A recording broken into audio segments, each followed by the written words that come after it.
Ready, and 3, 2, 1, go!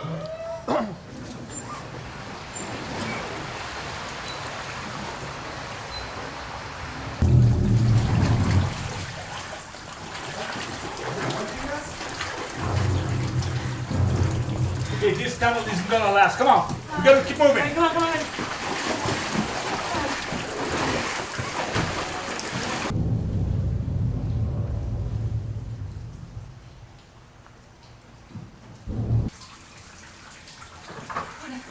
The screen just came out of my phone. Can you see?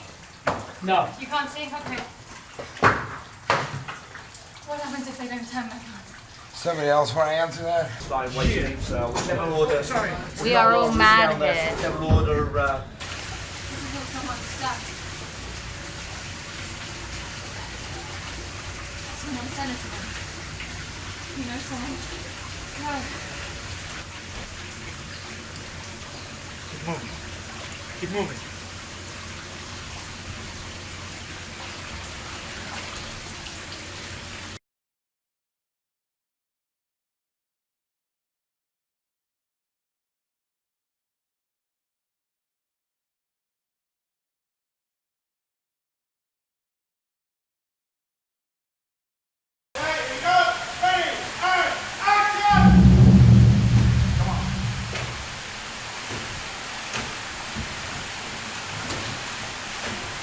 You guys gotta move. Get on there.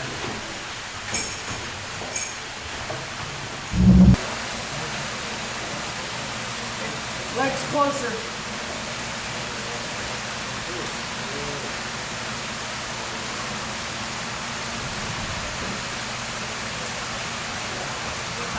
Move here.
Temperature outside jumped 10 degrees. How? Water doesn't do that. That's just aftershocks from the earthquake, all right? Okay, so just go out and come back. You're not even gonna come back. It's gonna, the scene is gonna cut right there. I'm getting you out because I'm giving you an excuse, a clear frame, so you can say the one I'm really good about, which is I don't want to do it in person. I don't know if I really love this need to feel like.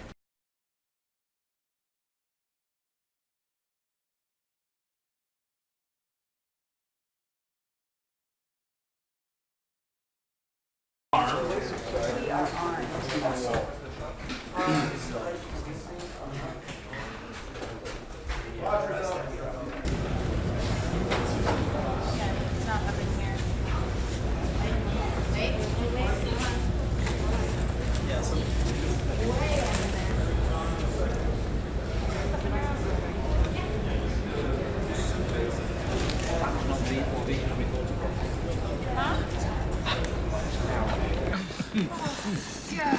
Come on, buddy.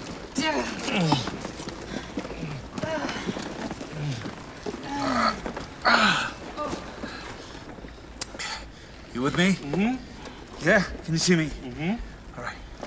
I'm gonna help you. 2, 1, go!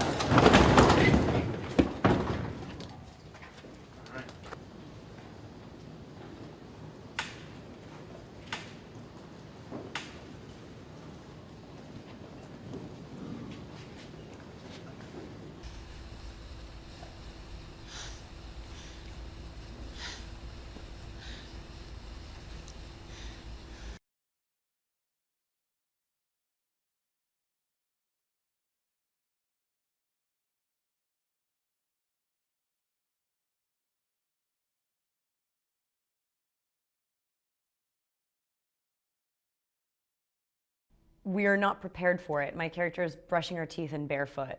We're not going into battle. We're not on a mission. We are truly caught unawares in a sort of tragedy situation. And to see the way that people show their true colors and who they really turn out to be in trauma is interesting. You start out with a group of people that have decided to be completely alone. And so their relationship with society, with the world at large, in any way is really extreme, in an extreme sense, cut off.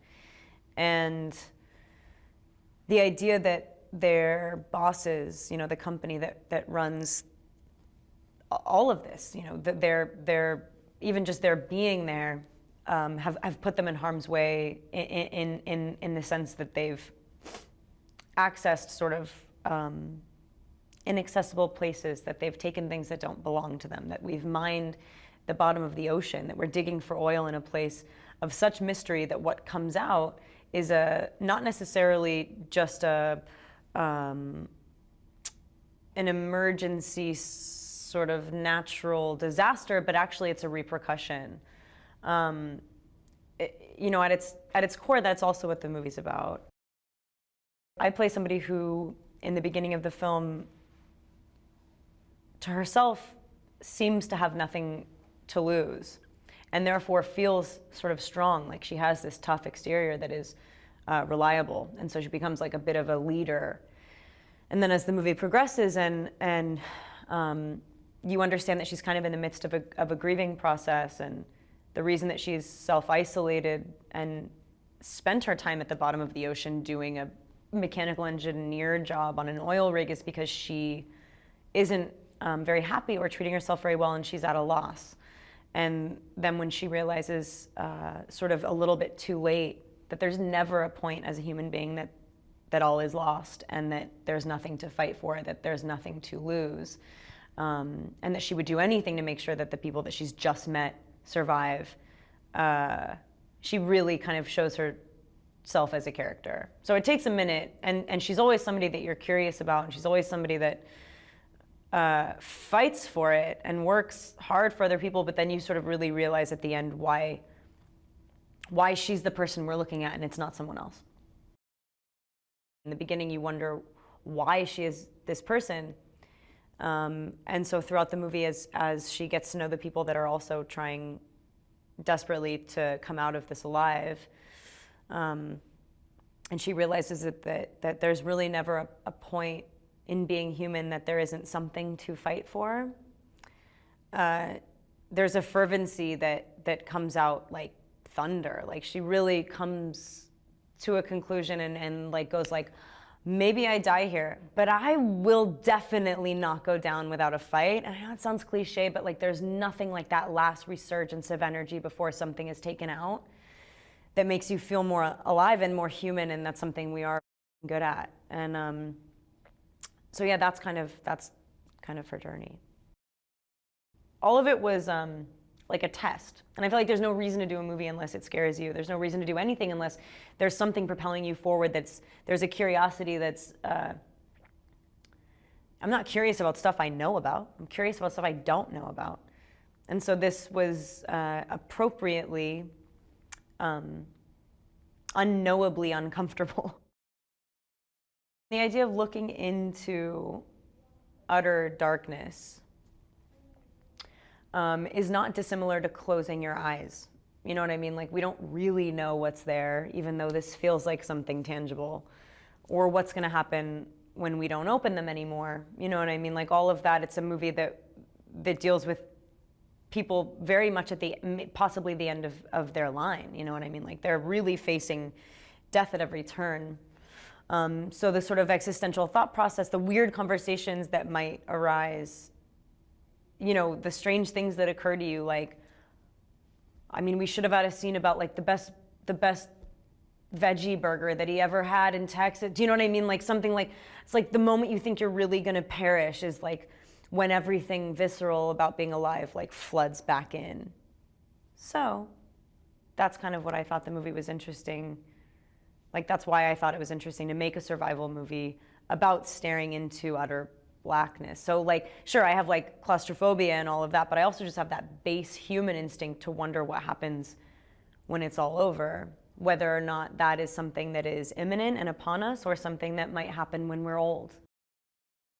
When she gets like slammed onto the godlight and you encounter an actual monster for the first time, there are things existing in nature that look monstrous. Like, there are things that aren't surprising, but are genuinely terrifying and horrific.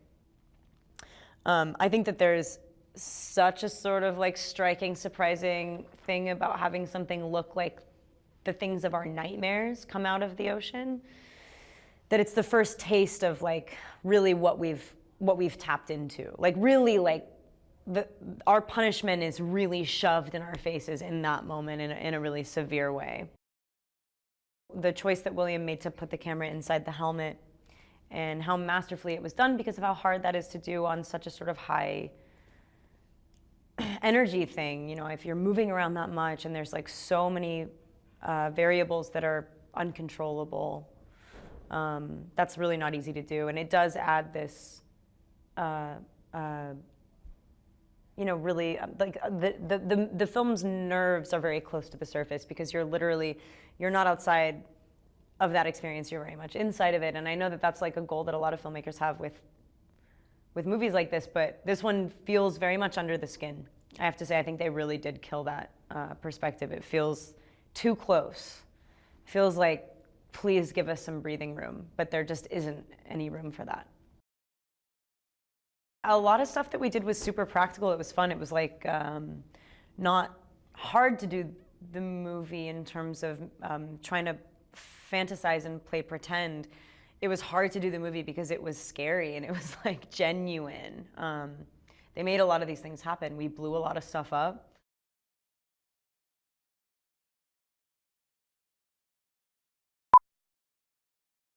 The film is about a group of deep sea researchers and miners and developers, people that are at a kind of substation at the bottom of the ocean doing drills and picking up data and doing all this research, and just out of the blue one day they're totally knocked back by a giant earthquake that kind of just decimates the substation where they're staying and living, and it's collapsing and flooding, and they have no time to try and figure out a way to get out of it and to get back up to the surface.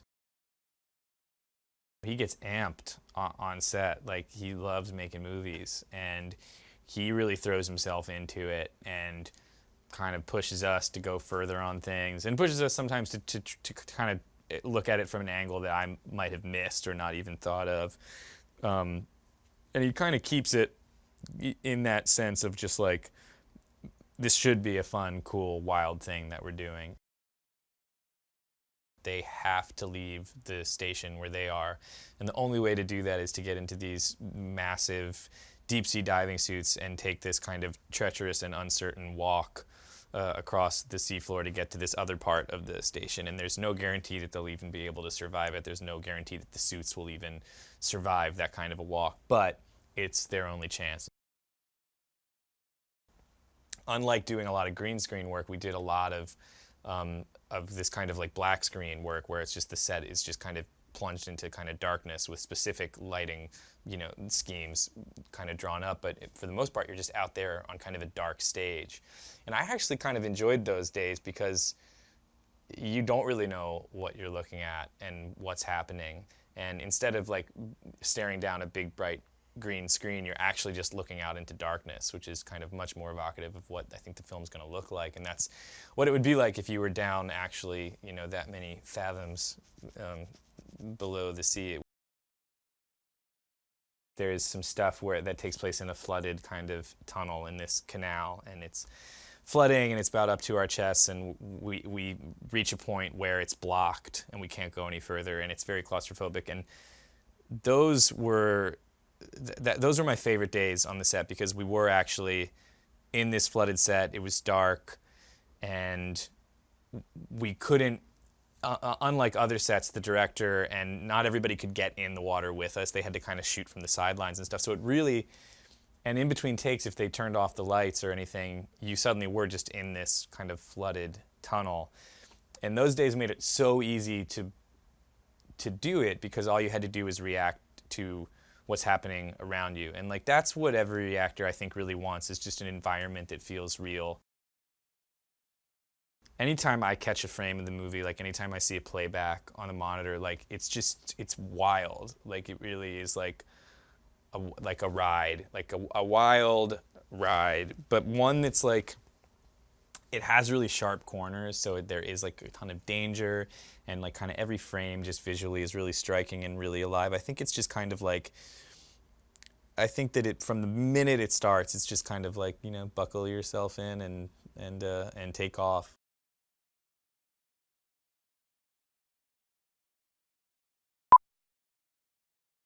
It takes a very interesting type of person to volunteer to go to the bottom of the ocean for a placement of minimum 6 months.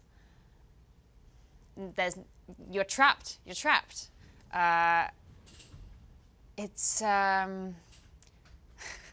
From afar, I would say it's a job for people who hate people, but there's actually something kind of unifying about it. You may go there to escape, but you're surrounded by people and you can't get away from them.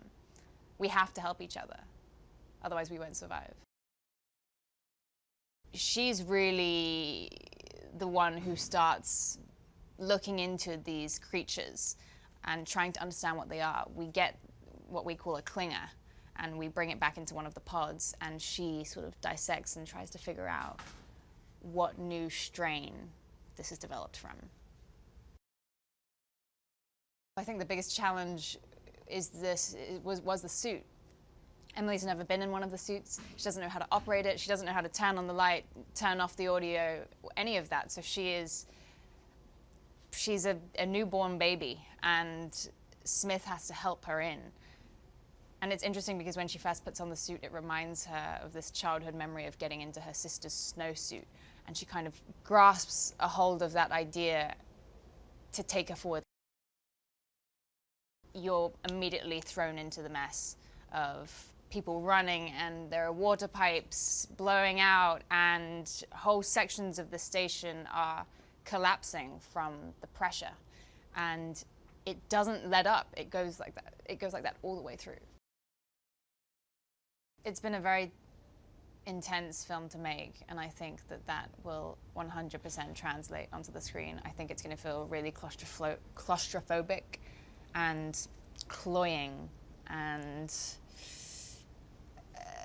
there are elements of sensory deprivation to it, because sometimes our lights go out, and you know, sometimes the space is getting smaller and smaller and smaller, and we can't see anymore. And there's a great fear of the unknown, what's outside of the pod, what's outside of the station. The pressure down there combined with the temperature means that only very, very strange things live down there, and most of it's just a wasteland. So I can imagine if my station blew up at the bottom of the ocean and I was in a suit and I had to walk to the other one and I couldn't see it. You can't see anything. That's such a mental challenge as well as a physical challenge, to just walk off into the nothingness. Honestly, I'm excited for audiences to see a film set underwater. I am excited to see that, because I don't know what it's going to look like.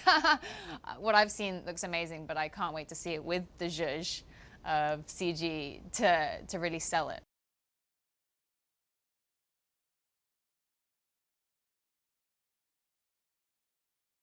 When I first got the script for Underwater, I just read straight through it. It was just so interesting seeing this vision and imagining what could possibly be down at the bottom of the ocean, and imagining a world where people are down there, just blue-collar workers doing mineral extraction and stuff like that. So looking at that futuristic world was completely enticing to me. But just the fact that we know so little and that we know more about space than we practically do know about what's in our own backyard, I knew I had to get into that and make a story. There's a ton of different things hitting our cast during the movie. You begin with a lot of environmental problems, obviously. The station is falling apart, the intense pressure, the darkness, lack of oxygen. There's so many things that could go wrong just a few miles from the surface. It's sort of funny. You're like, all you have to do is go up, but it's so hard to go up. Most of the problems early on are just environmental problems. But then as things go along, some of those issues start to become questionably, are they environmental problems, or is there something else out there? There's a lot of phobias in this film for sure. And I think that, for some weird reason, I'm like a weird person where I'll wake up in the middle of the night and feel like I truly understand something, or I truly feel something. I don't know exactly how to, almost like I wake up from a dream and I'll wake up and I'll feel claustrophobic for a second, even though I'm just laying in my own bed. And those unbelievable, intense feelings are what drive me to seek those out filmically. And in this movie, you're in these suits at the bottom of the ocean in intense pressure, completely closed off from anything. You can't even touch your face.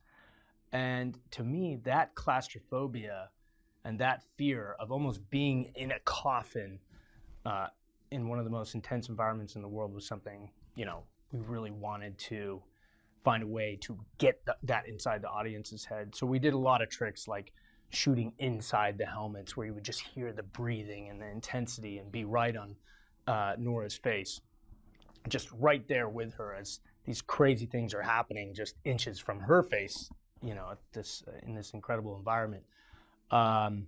We, did a lot of stuff. We were shooting on these really dark stages that just had absolutely no light. So right away, it just felt, you can be in the biggest space in the world, but you're in a weird way, you're just completely enclosed in blackness. So it doesn't matter how vast the ocean is. When you're down there in the dark, there's nothing. It's just you. So you might as well be in a coffin. We were always trying to find ways that we could push that harder and harder. And even though, the start of the movie, they're in these tiny tunnels and there's these crazy things that happen with explosions and things collapsing, as soon as they get out into the vast ocean, it doesn't get any better. It's perhaps even more confined and more intense. So, we were just trying to find every trick in the book to kind of get that across and make an exciting movie. It really was a carefully crafted piece of art to sort of like take people from this real world to this fantastical dry for wet world at the bottom of the ocean, using basically every type of effect you can think of, visual effects, special effects. It was one heck of an endeavor and a huge, huge project for every single person involved. Underwater is a movie at the bottom of the ocean, but we're not really at the bottom of the ocean. So we're using a ton of technologies to get there. Special effects, visual effects, you name it. If there's effects, it's in it. We used a lot of crazy technologies to get there. But in a way, what was so cool was with our Dry for Wet, we were able to shoot in the dark and use volumetric sort of scanning, if you will, to achieve this look, which is a process of putting a tiny bit of atmosphere around the actors and letting their flashlights, move through these tiny, tiny bits of particles that we're actually putting in the room. And then later we measure that and we know about the density to which the water should be moving around them through their movements and the way their flashlights are moving through the scene.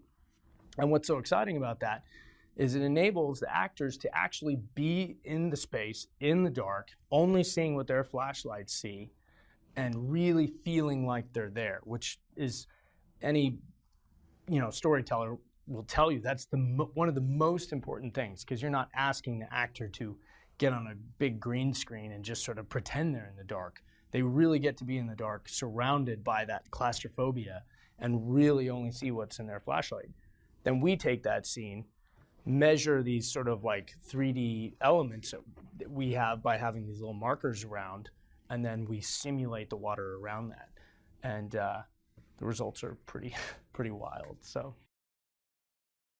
the creatures evolved quite a bit while we were filming. You sort of, because they're, we have people mimicking them on set, but then as you get deeper and deeper into the movie in post, and the digital part starts to work itself out, you just see the parts that you love about it, and it's almost like, it's like directing